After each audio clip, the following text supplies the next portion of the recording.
Good day, all. Here's your current events for Monday, March 23rd, 2020. Here are the latest numbers as of last night. There are now 341,000 cases worldwide with 14,700 deaths.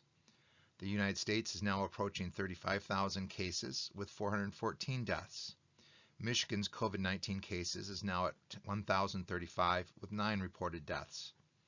The federal government has activated the National Guard to provide backup in the hardest hit states of California, Washington, and New York. 10 state governors have ordered shelter in place, with Ohio being one of the latest. As of this morning, Michigan has yet to lock down the state, but do not be surprised if Governor Whitmer soon joins with other governors requiring state residents to shelter in place. The shelter in place order means we need to avoid all unnecessary travel, outings, and/or gatherings. Essential services such as grocery stores and pharmacies would remain open. Canada and Australia have become the first two nations to pull their Olympic teams from the 2020 Summer Olympics in Japan. Japan's Olympic Committee has taken a wait-and-see what happens attitude so far towards the summer's game. Now, Japanese Prime Minister Shinzo Abe, for the first time, is saying that this summer's games could be postponed.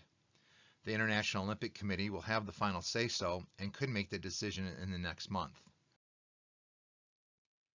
Many political observers are now saying that the handling of the pandemic in the United States could be the determining factor in President Trump's re-election bid.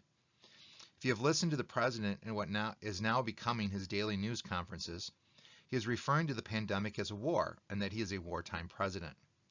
One of our historical traditions in the United States is to not change jockeys in the middle of a horse race, meaning voters do not like to replace the leader during a national crisis.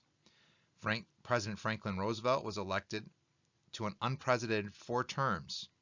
The 22nd Amendment was ratified to prevent that from happening again during the Great Depression and then World War II.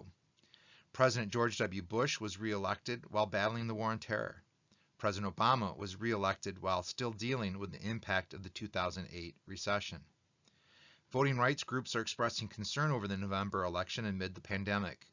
Some groups are calling for vote-by-mail options, saying that no one should risk their life in order to vote. Currently, 5 states, Colorado, Hawaii, Washington, Utah, Oregon, conduct their elections only through the mail. 28 states and the District of Columbia have no excuse voting by mail. Michigan, thanks to a recently passed proposal, does allow no excuse absentee ballots, which has the option for the ballot to be sent to you via the mail and returned the same way. Today's political cartoon reinforces our need to maintain social distance and to avoid any unnecessary group activities. That is what many experts are saying is our best defense to fight against COVID-19.